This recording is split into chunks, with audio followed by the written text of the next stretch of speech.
Jokowi resmikan sodetan Ciliwung yang konon mangkrak 6 tahun.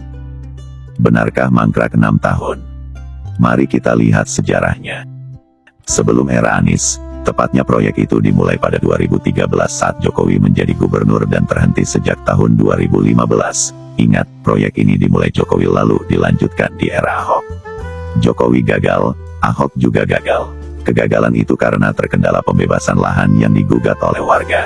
Baik Jokowi yang gaya kampung, tapi gak bisa memenangkan hati rakyat, atau Ahok yang bermulut anu, semakin tak memenangkan hati rakyat.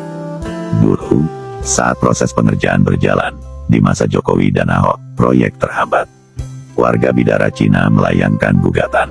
Proses pembebasan lahan jadi terkendala. Hakim bahkan memenangkan gugatan warga. Salah satu putusannya meminta para tergugat membayar ganti rugi tanah dan bangunan terdampak sodetan Kali Ciliwung. Gugatan kedua dilayangkan warga ke PT UN Jakarta kepada Pemprov DKI pada tanggal 15 Maret tahun 2016. Warga menggugat kebijakan pemerintah Provinsi DKI Jakarta soal perubahan lokasi sodetan Kali Ciliwung ke PT UN. Warga mempermasalahkan penetapan lokasi sodetan Kali Ciliwung yang berubah tanpa pemberitahuan kepada warga. Itu lebih mirip seperti Belanda yang merampas tanah pribumi. Intinya, baik Jokowi maupun Ahok gagal dalam pembebasan lahan. Secara hukum pun, dimenangkan oleh warga. Bayangkan, pemerintah melawan warganya sendiri. Itulah arogansi gaya kepemimpinan Jokowi dan Ahok. Pada September tahun 2019, Pemprov DKI yang sudah beralih ke kepemimpinan Gubernur Anies memutuskan mencabut kasasi yang pernah dilayangkan Ahok.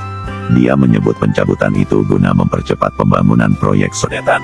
Sebab bila masih berproses di pengadilan, proyek tersebut tidak akan berjalan hingga ada putusan hukum tetap atau inkrah.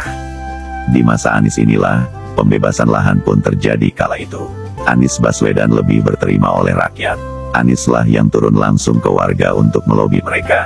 Meski sempat juga menemui kendala, tapi pada akhirnya berhasil memenangkan hati warga. Sejak itu, pengerjaan dimulai. Sampai akhirnya pengerjaan mencapai 50-60% sebelum masa jabatan Anies berakhir. Dan hari ini kita lihat, Presiden Joko Widodo dengan bangganya meresmikan proyek sodetan Sungai Ciliwung ke banjir Kanal Timur, di Jakarta, Senin, tanggal 31 Juli tahun 2023. Niat hati ingin menghilangkan jejak Anies, malah membuka borok sendiri.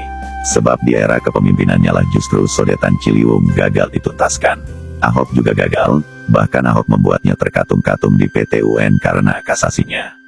Anieslah mencabut kasasi, lalu pengerjaan dimulai. Jadi benarkah mangkrak 6 tahun? Iya, mangkrak sejak 2013 di masa kepemimpinan Jokowi sampai 2016 kepemimpinan Ahok. 2019, Anieslah yang mengerjakannya.